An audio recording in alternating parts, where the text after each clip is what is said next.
Hi guys, it's Sophie. So today I'm going to be doing the 7th review of my Man Book of 2016 long list reviews, and this one is Hystopia by David Means. So the entirety of this novel is set in the state of Michigan in the 1960s, and really this novel is a sort of alternate history novel. So I'm going to tell you a little bit about the premise first before we get into anything too specific. So this novel is, I think, really a war novel. It's a novel that is commenting on war and as war's sort of separate entity. It focuses on Vietnam because time-wise that's the war that would be going on within this book. But a lot of it speaks to other aspects of war outside of that one conflict. And in this particular story, the main storyline is that we have individuals who have returned from Vietnam, who've seen conflict and have been traumatised by that conflict, who are able to undergo a technique called enfolding, in which the traumatic memories are folded up and the individual essentially is left with a sense of self up to what they call a causal events package. So the first sort of memory that ties into their experience with Vietnam. So that might be, I don't know, maybe going to getting their letter, or it might be going to the drafting office. My mum just popped in for a cup of tea, so we'll try again. Where was I? I was talking about the causal event package, wasn't I? So we essentially have these vets who are able to enfold and delete sections of their memory. And it has some sort of untoward consequences, I suppose. So for some people it allows them to live a perfectly normal life without the sort of consequences of PTSD. But unfortunately for some vets, it either doesn't take, or they manually unfold the enfolding. So for some people, as I say, it sort of allows them to have this new lease of life, although they are sort of missing this part of their life. And a lot of the vets who have successfully enfolded feel a sort of disconnect from themselves, in that they know that they've gone away and they've done some things, but they don't know what it is that they've done. So there's a little bit of sort of cognitive dissonance in knowing that they're vets but not feeling like they really are vets. But that's definitely the less dangerous of the two options. Those who can't enfold are those who have potentially have a really strong memory. So they might have a particularly traumatic memory, or they may just, their personality type may not let them enfold that memory. For some people, their lives now are so tied up in who they were in Vietnam, or who they were before is so tied up in who they were in Vietnam, that too much of their life would be enfolded. So an example would be a soldier who lost his legs, because every day now he knows he doesn't have legs, and for him to expect to believe that he's, you know, that gap didn't happen is too much, and his brain will unfold their work, so he could never be enfolded. And for some people who have been enfolded, they don't like the fact that they've missed this time. The novel sort of explains that there's a strong desire to reconnect with who you were before and to find out what's in those gaps. So for some people they will unfold themselves, and we'll talk about that a little bit later. But this can have really disastrous consequences in that unfolding. Some people may also reject the enfold and sort of try and refuse it and become sort of fugitives from this treatment almost. So that is the setting, that is what we're focusing on. But before we even go into characters, there's another thing that you need to know before we start going into this book a little bit more. This is a novel within a novel. So all of the story I've just told you is actually being written by a man called Eugene Allen, who is supposedly a Vietnam vet whose sister has committed suicide. And so the novel begins with little anecdotes of his life which relate to the writing of this novel, which is the story I've just told you, and the novel ends sort of bookended by Eugene Allen's experience of this book and his life.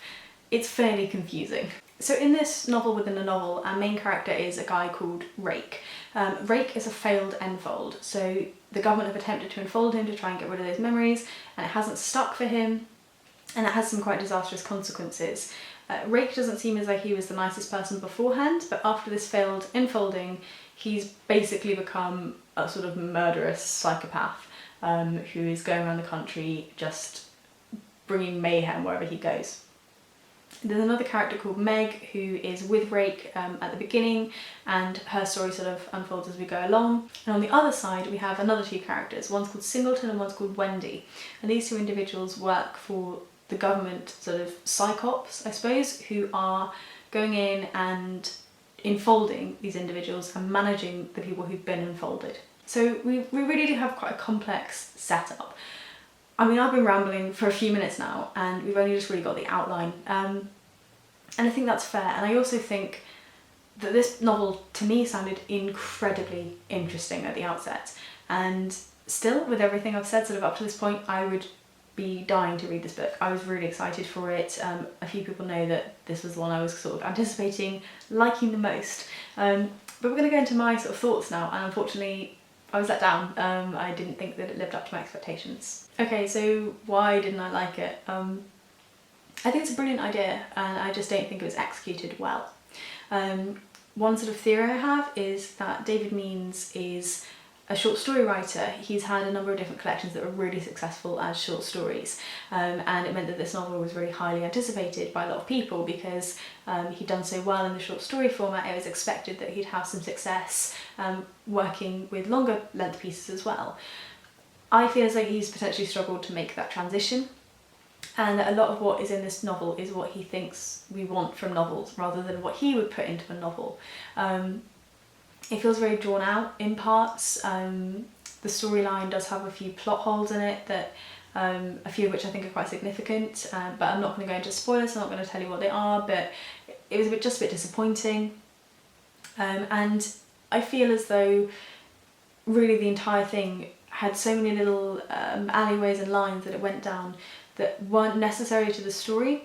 And either the novel could have been made a little bit shorter. I mean, it's not the longest novel in the world, but it is still, that's a tall format hardback. You could probably either shrink that down to half size, or even cut a few pages. Like, you probably have it that narrow, and it still be notably a novel.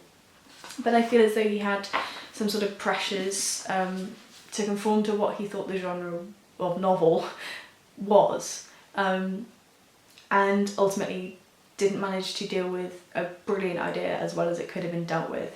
I don't know whether potentially my expectations being so high have meant that I enjoyed it a little bit less. I ended up giving it 2 stars.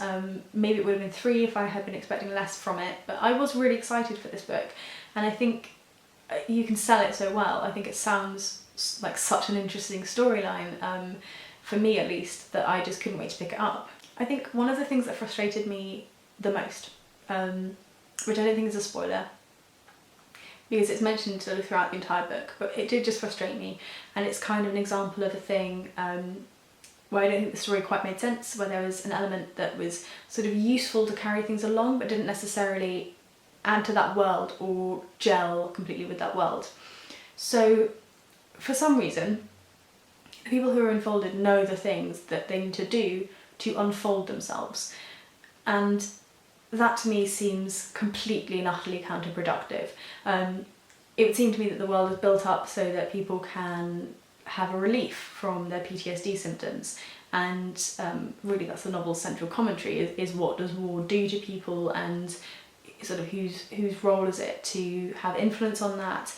But the idea that you would inform the people that you don't want to unfold, who might be dangerous if they unfold, exactly what they need to do that just seems so silly to me. That just seems like such an essential error, which allows all the characters to have this knowledge, rather than potentially discovering it by accident, or it sort of being some kind of common rumour. It's just something that everybody seems to be aware of, which to me implies that it's either such a badly kept secret or that they're literally telling them, which doesn't make any sense. And there's a few other things in there like that. The main reveal in this story and the sort of climax of the story, I think, has a big plot hole in it, and that really frustrates me because, as I say, it was such a good idea. It's a book that I wanted to love really, really badly, and I think a lot of people had been expecting to really love it as well. Overall, the sort of reception seems to be kind of similar to my feelings, in that the story itself is interesting in premise but not in execution. But I would also say, go into it if it does sound like something that you can enjoy, given the things I've said, because I think a lot of people would say, yes, that sounds like something I'll enjoy, but be aware of the kind of problems that are in that book. This is probably one, along with Serious Sweet, that I hope isn't shortlisted. I hope that that's been helpful. There have been a couple of times where This video's been interrupted, so hopefully I'm going to put it together so you can't tell too much, but if there are times where it's a little bit all over the place, that is why. This is probably going to be the last video that I can film after work. The light does start to fail around this time of year in the evening, so it may be that you don't get Wednesday videos from me anymore, and I'm sorry. I've sort of dragged it out as long as I can. I am looking to get lights, but they're expensive and there are other things I need in my life more than lights right now, so it may well be that we just end up having a sort of weekly videos again for the winter time until I end up with some kind of setup that allows me to film in the evenings. Hopefully you guys don't mind too much. I will do my best if I can to try and pre-film at weekends and then put them up on Wednesdays, but I really can't promise that at the moment, so just be aware. But yeah, I will see you guys soon in my next video. I will be filming a shortlist predictions video for the Man Booker, and I suspect that's what I'll see you in next, though you maybe will see me in an Infinite Jest review. Depends on my mood this weekend. But yeah, I'll see you soon regardless. Bye bye. The first one is My Name is Lucy Barton by Elizabeth Strout, Hot Milk by Deborah Levy, The Sellout by Paul Beattie, Eileen by Atessa Moshfegh, Serious Sweet by A.L. Kennedy, and Work Like Any Other by Virginia Reeves.